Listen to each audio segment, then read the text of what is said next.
Pertolongan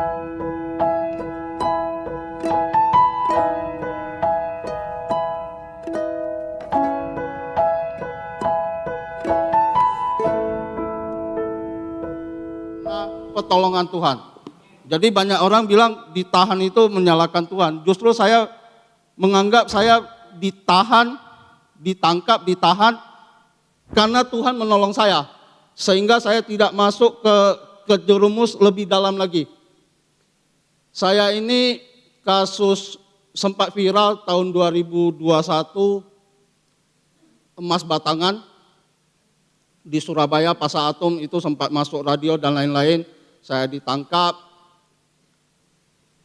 Sewaktu saya ditangkap, saya masih sebelah, jadi belum Nasrani. Ketika saya dimasukkan ke isolasi di Polda Jatim, ada teman saya itu dia ibadah masih ginilah. Saya lihat, oke. Saya juga mulai duduk berdoa, saya buat pernyataan sama Tuhan ketika saya bilang, Tuhan, jika engkau disalibkan hari ketiga engkau bangkit, maka saya yakin hari ketiga saya juga akan dipindahkan dari isolasi ke blok yang lebih baik. Jika memang itu terjadi, mujizat itu nyata, saya akan bertobat. Dan benar hari ketiga itu saya dipindahkan. Joni naik ke blok, maksudnya dipindahkan yang seharusnya harus 1 minggu, tapi saya 3 hari naik ke blok. Di situ saya dipertemukan ada namanya Coach Chandra. Kamu agamanya apa? Saya bilang sebelah. Tapi saya buat kesepakatan sama Tuhan, makanya hari ketiga ini saya naik. Oke. Kalimat dia cuma bilang, anakku kembalilah sekarang juga. Itu luar biasa itu. Ditambah lagi saat itu saya nggak kenal yang namanya Bu Eli. Tapi saya sering mendengar gara-gara buku renungan harian yang dibawa Pak Didik Yayasan Pondok Kasih. Itu dia sering melayani di Polda Jatim untuk kami warga binaan Nasrani, tahanan Nasrani. Jadi kamu baca ini, saya mikir ya oke lah. Karena saya udah komitmen sama Tuhan, otomatis saya harus baca. Walaupun saya nggak bisa ngerti Alkitab segala macam, kamu baca aja. Kalau nggak bisa baca Alkitab, tebal, oke. Baca buku renungan ini tipis ini. Masa kamu nggak mau baca? Setelah saya baca, akhirnya saya seakan-akan mulai memahami yang saya tahu Eli Victory. Jadi bukan PD Victory, yang saya tahu Eli Victory. Tapi enak, karena itu ada cerita, ada ayat, terus ada renungan. Jadi seru baca. 2 bulan ditahan, proses sidang jalan terus. Nah itulah dia, ketika sukacita itu kita, Roh Kudus mulai di dalam, tuntutan saya 2,5 tahun, vonis saya 3 tahun. Itu luar biasa, saya yes. Hakimnya tanya, terdakwa nggak mau banding atau mau ini mau itu? Enggak, saya terima. Puji Tuhan, itu luar biasa. Dari 2,5 tahun jadi 3 tahun malah bilang puji Tuhan. Vonis berapa? 3 tahun. Yes, demi Tuhan pasti ada sukacita. Dan saya menikmati. Jadi ditahan itu saya bukan menangis, meratapi nasib. Saya malah bilang terima kasih Tuhan, terima kasih. Tapi buku renungan itu Pak Didik selalu bawa, jadi selalu saya baca. Ya, oh oke, nggak apa-apa, ditahan guys 3 tahun, gampang lah. Jadi saya nggak menangisi, tapi ternyata penyertaan Tuhan luar biasa. Berkat-berkat itu berdatangan. John, ini ada titipan makanan nih. Jadi bisa dibilang saya ditahan itu 60 kilo, begitu sampai lapas Porong itu jadi 87 kilo. Itu luar biasa, tapi ya itu. Roma 5 ayat 3 sampai 5. Penderitaan, kesengsaraan menimbulkan ketekunan. Ketekunan menimbulkan tahan uji menimbulkan tahan uji menimbulkan ketekunan. Ketekunan menimbulkan tahan uji menimbulkan pengharapan tidak mengecewakan karunia Tuhan yang diberikan karena Roh Kudus Jadi saya kuat bukan karena saya hebat, tapi karena mungkin penyertaan Tuhan, Roh Kudus yang menyertai saya selalu. Jadi bayangan orang-orang, wah lu di penjara mampus lu. Teman-teman semua hilang semua yang saya bangga-banggakan. Ketika saya ditahan hilang semua. Tapi cuma 3 orang yang muncul. Adik saya 2 orang sama istri saya. Saya bilang saya ditahan 3 tahun. Kalau kamu mau cari yang lain, cari, nggak apa-apa. Istri saya cuma ngomong, ya sudah, jalanin. Oh ya sudah, oke, nggak apa-apa. Saya punya 2 adik, 1 cewek, 1 cowok. Biasanya kita sering, ya kurang cocok lah. Tapi ketika saya ditahan, malah mereka yang peduli. Ya sudah, kamu jalanin. Saya tiap bulan akan bantu kamu. Oh itu luar biasa. Itu terima kasih Tuhan. Yang selama ini kita ribut di luar, begitu saya ditahan, malah mereka yang merangkul saya. Itu luar biasa. Tapi ya itu, kesesaan itu jalan. Dari tahanan pindah ke, wah itu menderita beneran. Itu menderita. Saya bilang, Tuhan masa beneran nih, penderitaan serius ini. Gue gak sanggup Tuhan, tolonglah. Jadi saya seperti kitab Yeremia ya, apapun dia lapor ke Tuhan. Tuhan saya mau ini, Tuhan saya ini, dia ngadu ke Tuhan. Ya udah, Tuhan saya nggak sanggup. Ternyata paginya jam 3 di layar ke, wah itu menyenangkan sekali itu. Serius, nanti di akhir akan kita lihat. Bisa dibilang lapas terbesar di Asia Tenggara dengan fasilitas terlengkap, dengan keamanan yang terlengkap dan sedikit kebebasan lebih baik dibandingkan lapas yang lain. Di situ saya mulai, karena saya udah komitmen, saya mulai melayani Tuhan. Saya mulai ya itu ada pembinaan, jadi dari pelayanan gereja itu saya sampai akhirnya di sana juga ada kolam baptis, saya dibaptis melalui Gereja Betani Ngindan Pendeta Agus Gunawan Sydney. Terus ikut pelatihan yang tentang untuk menginjili orang-orang jiwa-jiwa, saya juga mendapatkan sertifikat itu, lulus. Terus ada pelatihan tentang masak-memasak, itu luar biasa. Kayak kemarin, hari Jumat kemarin, saya diundang ke lapas untuk memasak. Itu luar biasa. Kita diundang untuk memasak. Berarti itu semua sudah rencana Tuhan, penyertaan Tuhan. Selama saya ditahan, saya tidak pernah biasa kan kita yang telepon minta, bahasanya minta uang lah ya sama istri. Tolong kirim dong, saya di sini sengsara. Saya malah bilang, udah, lu jalanin. Lu tahu nggak uang ya emak-emakan setiap tanggal 1 pasti anak sekolah, SPP, listrik, air. Kamu tahu nggak ini.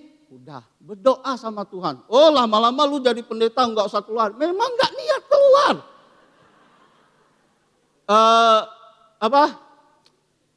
Mas operator boleh bantu?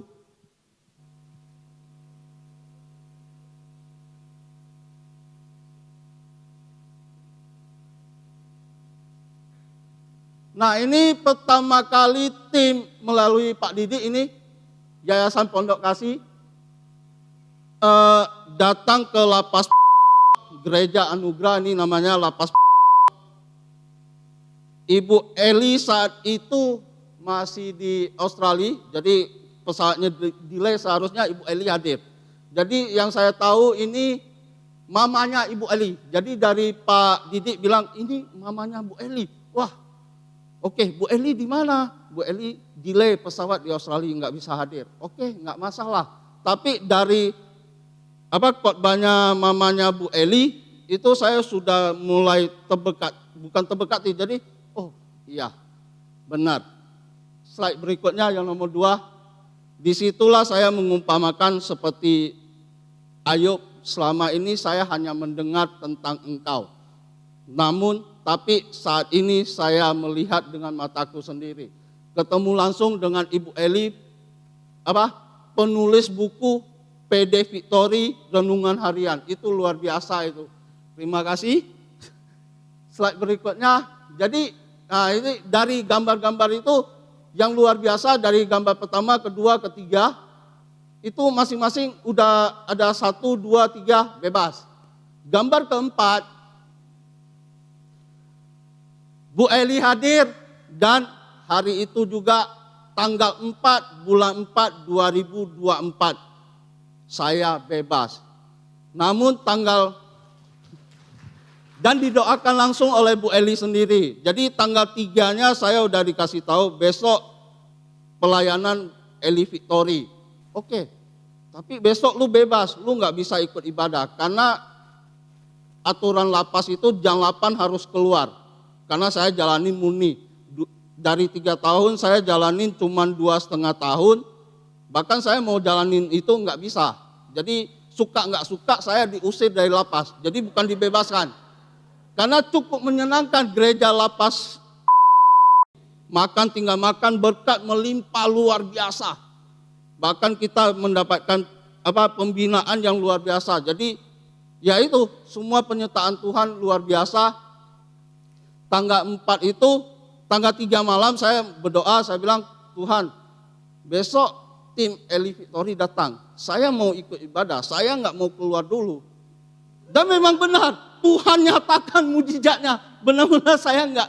Jadi kalapasnya itu lagi rapat dengan petinggi-petinggi. Jadi belum ada tanda tangan, nggak bisa dikeluarkan. Gimana jadi keluar? Bapak belum tanda tangan. Oh ya sudah, saya ke gereja aja dulu. Jadi sampai Bu Eli bisa doakan saya. Sampai Bu Eli pulang pun saya belum pulang. Jadi saya dikeluarkan jam 1 siang. Terus diturunkan di Bapas Medaeng.